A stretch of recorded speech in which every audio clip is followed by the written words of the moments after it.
Hello, Audrey. I hope I'm not interrupting your dinner or anything. Do you have a little time to talk? Oh. Hi, Dad. We just finished dinner. Just sitting around watching TV. What's the matter? Can I help you with something? I hope it's nothing serious. No, nothing like that. I just wanted to know what you're doing tomorrow. You and Gilbert are going to be home, aren't you? It's Friday, and I thought maybe you guys might be home. Yeah, Gilbert's back for a meeting at the head office on Monday, so he's returned today to spend the weekend together. As you know, he's assigned to the East Coast office until that project gets off the ground, so he wanted to relax at home for a change. He's scheduled back east on Tuesday. I sort of wanted to see my son, too.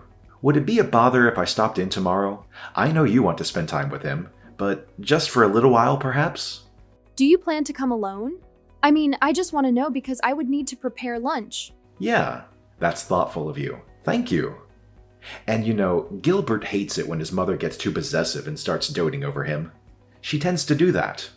To be honest, Gilbert called me and made me promise not to tell her he was returning. Right. We were just talking about that, as a matter of fact. He also made me swear not to mention a word about his return. Yes. Well, I had to lie to her. I told her I was seeing an old friend who happened to be in town, and that I was driving over to have lunch with him.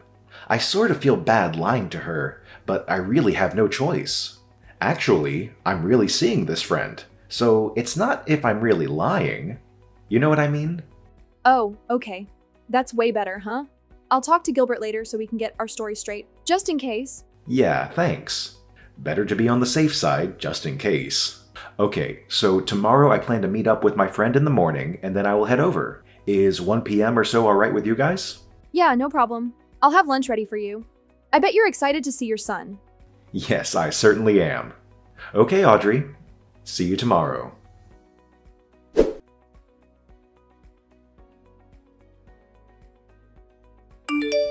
Hello? Audrey, are you there? Pick up, would you please? I want you to clean the house tomorrow. And I won't take no for an answer. So, what I want you to do is take the day off and drive over here at noon or so. Please start with the living room. It needs a good vacuum. Excuse me. This is all kind of sudden, isn't it? I said no excuses. You have your car, right? Pick up some floor cleaner on the way here, would you? We're out. After you've done cleaning, I need you to go out and do some grocery shopping. I have to replenish some big items. Case of bottled water and a case of Audrey's soup. I've got a whole list here. And you know I have a bad back, so help me out here, would you? I'm sorry, but I just can't make it tomorrow. I already made an important appointment. I really can't change it. What did I just say? I said I will not take no for an answer. Besides, what's more important than helping out your husband's mother when she's in trouble? You better get your priorities straight, Audrey. Well, my priority tomorrow is that I have an important schedule that I cannot change no matter what. I'm afraid you're going to have to take that no for an answer. End of story. But I'm willing to help you out on another day. But as for tomorrow, it's not going to happen. I'm really sorry about that. I'm just asking you to do a little cleaning and shopping for me, for Pete's sake. That's the least you can do for your mother. Mother? Where do you think I live? You're at least an hour and a half drive away. I can't just pop over there and do the cleaning and shopping and pop back home again. It would take the entire day. Am I hearing you right? What's an hour and a half drive on the way? That's nothing. You know what people call women like you? They call people like you foot draggers. A lazy bum is what you are. I just cannot understand why Gilbert even married you. How can you act this way towards your mother-in-law? No matter what you say, Mother, I'm not changing my schedule. And that's that. No further discussion required. Goodbye.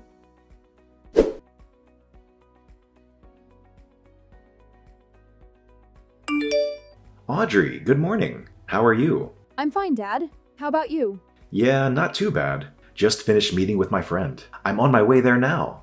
I should get there in about 20 minutes. No change of plans, I hope. No changes. Just be careful driving over here. The traffic seems a bit heavy today. No need to pick up anything on the way. We're all set for lunch.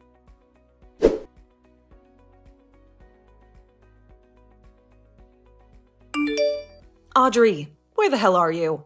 I thought you would be cleaning the living room about now.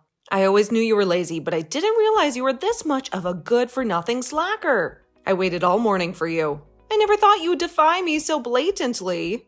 There are consequences for your insubordinate attitude. You do realize that, I hope. The living room still needs vacuuming, and you still have to pick up all those items at the grocery store. The store is not going to be open all night. I want this done today. This is the job of the daughter-in-law. You must get over here right this minute and get to work.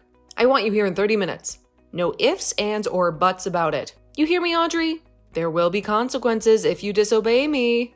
As punishment for defying me and not showing up as I asked. You're going to have to prepare dinner tonight, too. And I'm not talking about slapping a ham and cheese sandwich together. A proper dinner. You got that? Mother, are you finished? You were going on, and I couldn't get a text in edgewise. I thought I told you I wasn't going over there. I have another important appointment that I cannot cancel. I thought you understood. And I thought I told you to give your mother-in-law priority above all others, didn't I? I said my answer was no, and I wanted no further discussion about it. What is so hard to understand about that? You really are one cheeky woman, Audrey. And to think that my dear son, my precious Gilbert, married you. What was he thinking? You were just a deadbeat wife. You know what, Audrey? I want you to divorce my son and disappear from our family forever. That's what I want from you. Oh, great. Just when I thought this conversation couldn't get any more frustrating, you conveniently bring up your husband's absence. Typical. Always finding a way to avoid taking responsibility for your actions. Well, isn't that just perfect? Blaming me for everything as usual. I'm providing discipline because someone needs it, and all I get is criticism. You should be grateful that I'm trying to teach you some manners. Oh yes, because calling me names is such a great way to teach me. I'm sorry, but I don't see the logic in that. And don't act like you're doing me a favor. It's not discipline, it's just your way of asserting control over me. Control? Please! I'm just trying to make you a better person. You should appreciate my efforts instead of constantly questioning them. Maybe if you showed a little more respect and listened to me, we wouldn't have these issues. Respect? Really? Respect is earned, Mom.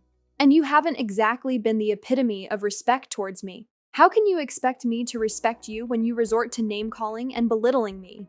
It's a two-way street, you know. Oh, listen to Miss Perfect over here. So wise and righteous. Spare me the lecture, Audrey. I've been around longer than you and I know a thing or two about life. Maybe if you stopped acting so entitled, you'd realize that. Entitled? That's rich coming from you. You're the one who can't handle any dissenting opinions and throws a fit whenever things don't go your way. I'm not entitled. I just want to be treated with respect and fairness like any other member of this family. Well, aren't you just the champion of fairness? I can see why your husband is furious. He's probably tired of your constant complaints and demands. Maybe you should take a good look in the mirror before pointing fingers at me. You know what? I'm done with this pointless argument. I've tried to reason with you, but it's clear that you're not interested in listening or understanding. I'll leave you to your own delusions. Just remember, our conversation is recorded, so you can't deny your behavior. Fine, go ahead and record it. I have nothing to hide. And maybe you should play it back to yourself so you can hear how unreasonable and ungrateful you sound. I've had enough of your attitude. Goodbye, Audrey.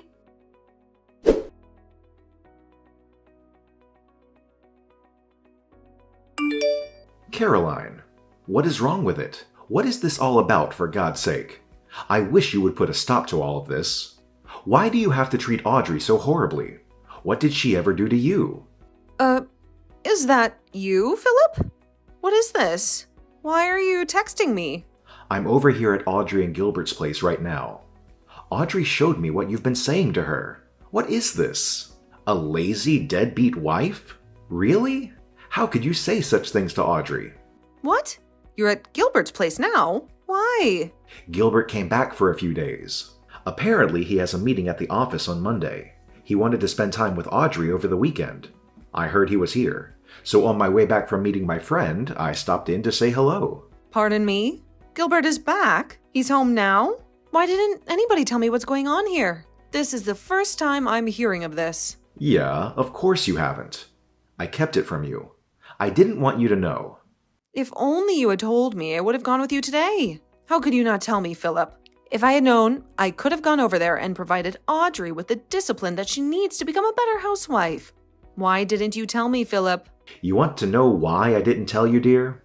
That's because Gilbert asked me not to tell you. Huh?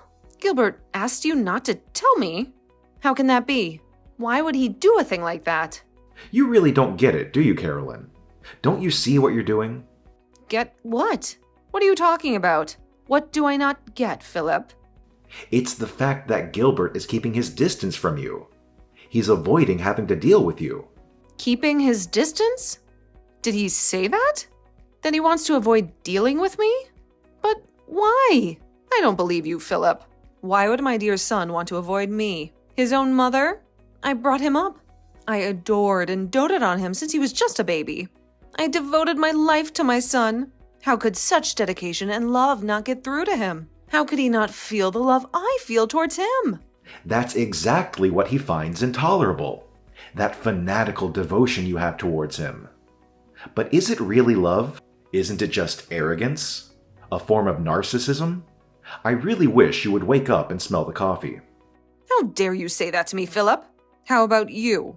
What have you done? Tell me, Philip, as a father, what have you done for Gilbert? That was so great. Did you shower him with love like I have all these years? As Gilbert's father, I think I've done what's necessary. I know that I am always here for him when he needs me, and I would do anything for him if asked. Pardon me? That's all? That you're there for him? I could say the same. Well, let me give you 2 examples of what I mean. The first example is Gilbert introduced me to his best friend, an old classmate of his from college. Excuse me? His best friend? What's that have to do with anything? It has everything to do with it, Carolyn. His best friend, Fred. You know Fred, right? Wait, Fred? Are you talking about that Fred? He's that parentless boy? That orphan? That Fred? I told him not to associate with him. He is not of our caliber. That's the one. You do remember him, don't you? How could he be Gilbert's best friend? You must be mistaken. You know that people like that, kids who grow up without parents, don't amount to much. Well, that Fred that you so abhor, he's currently the CEO of a major corporation. A corporation that generates over $1 billion a year. No, that can't be right. Not that orphan. He graduated from a top university all on his own. Finished at the top of his class right after he graduated. He started his own company and in no time built it to what it is today. When Gilbert first met him, he told me that I knew Fred would go far, that he succeeded beyond anyone's wildest dreams. And he was right. Unlike you, Gilbert has a good eye for people. He knew Fred would make a name for himself someday. He had no doubt in his mind. That Fred? That parentless young man? He runs a $1 billion company? He's the CEO of this company.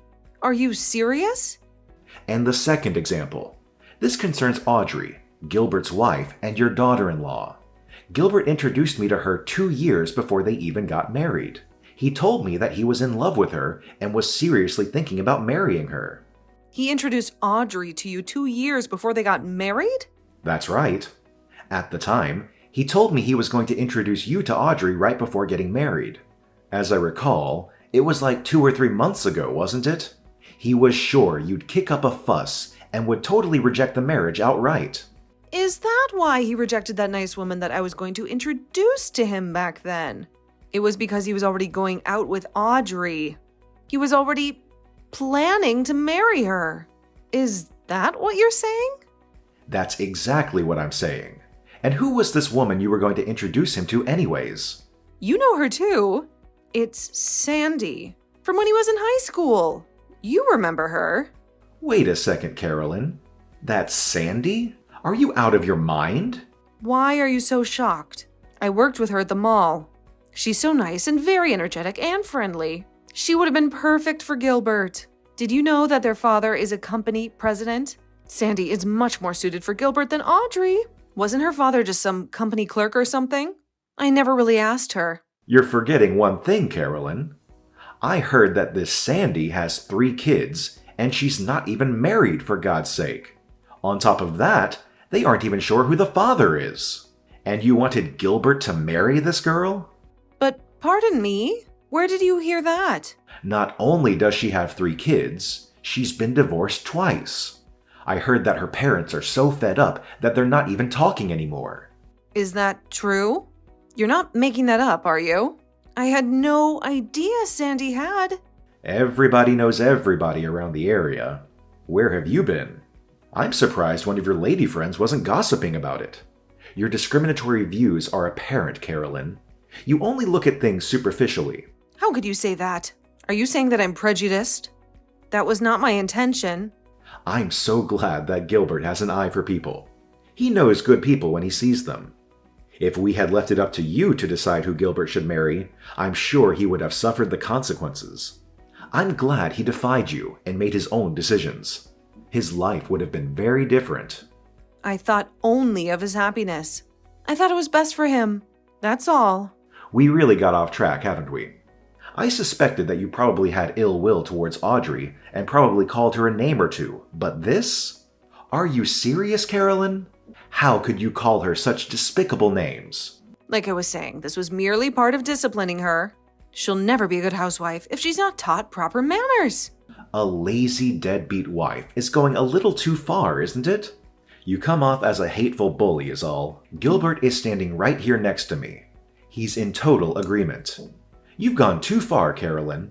No, this can't be. Gilbert wouldn't feel that way towards me. I'm going to head home pretty soon. You will be home, I hope. We need to sit down and talk, Carolyn. We need to discuss our future. Discuss our future? What are you talking about? 10 years ago, I was forced to accept defeat because of your reaction, your total hysteria. But this time, I've had it. There are just too many complications involved this time.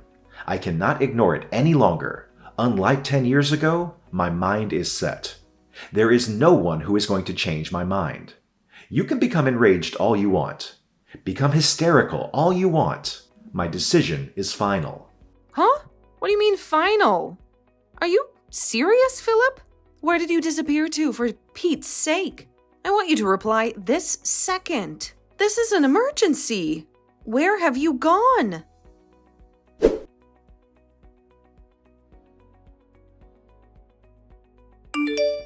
Oh, hello, Mother. What can I do for you? You seem kind of upset. There's nobody here. Where have you disappeared to? Oh, I see what this is about. So you did go to our house. Philip was right, after all. He advised us to move out as soon as possible. I was a little reluctant at first, but he was right after all. I'm glad I took his advice. Ugh, my husband's advice? What are you talking about? No, Caroline, he's no longer your husband. Shut your mouth. This is all his fault.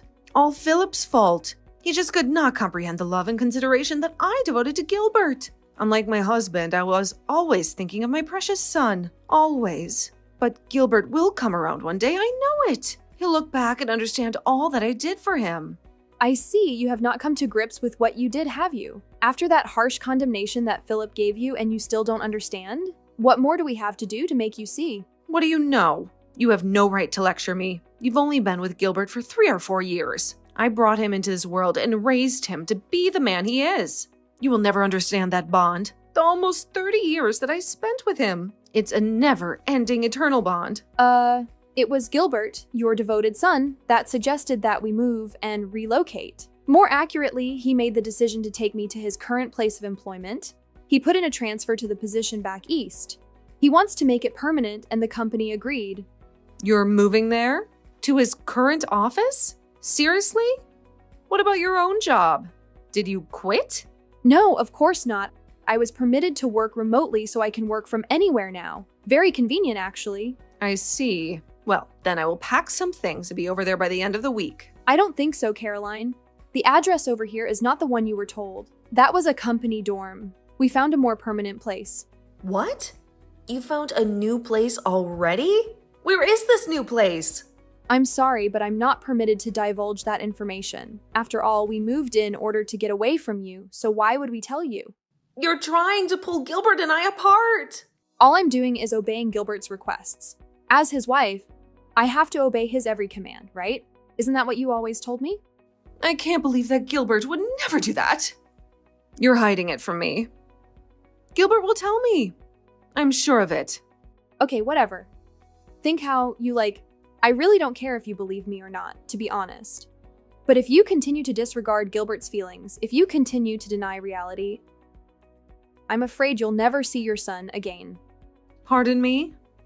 Not seeing my son? Not see my Gilbert ever again? There is nothing further for me to say to you. So maybe we can cut it short. What do you say? Goodbye. Wait. And don't cut me off. What do you mean? I won't ever see my son again? Don't you dare cut me off. Audrey? You'll regret this, Audrey?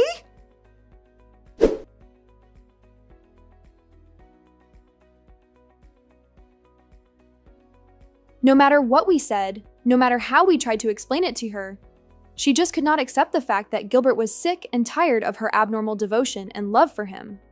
Maybe her love for her son is so strong nothing will convince her otherwise. Gilbert tried various ways to make his mother understand his feelings, to no avail.